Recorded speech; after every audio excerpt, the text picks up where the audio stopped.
Tere õhtust siit Budapestist, kus vaid loetud hetkede pärast hakkavad esinema Eesti Sinfonietta ja Estonian Percussion Group välja müüdud saalile Arvo Pärdile pühendatud kontserdiga.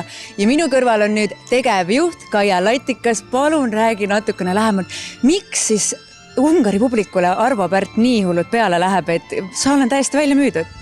No Arvo Pärdi teadupärast oli 90. juubel ja mitte ainult Ungaris, vaid üle kogu maailma mängitakse tema muusikat sellel aastal rohkem kui varem, aga muidu mängitakse seda ka väga palju.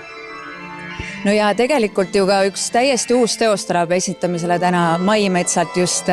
Kuidas te arvate, kuidas Ungari publik selle võib vastu võtta?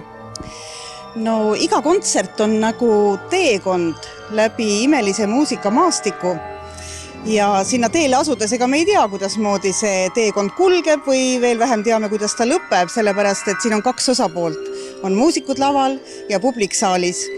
Ja nende ühine energia tekitabki selle emotsiooni siis selle kontserdi lõpuks, mille pärast kontserdile tullakse, nii et kontserdi lõpus siis saame näha. Aga kuidas üldse, kui Pärdi muusikast rääkida, kuidas tema muusika võib-olla ühendab meiega Eesti ja Ungari kultuuri ja sellist tunnetust?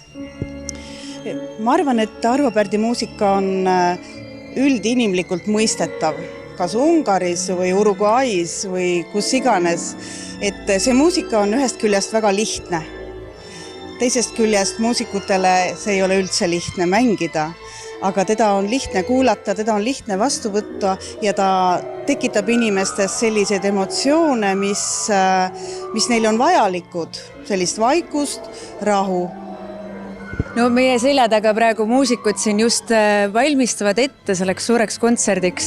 Kuidas siis orkester ise ennast tunneb, kas solistid on valmis, mis tunded teid ennast valdavad hetkel?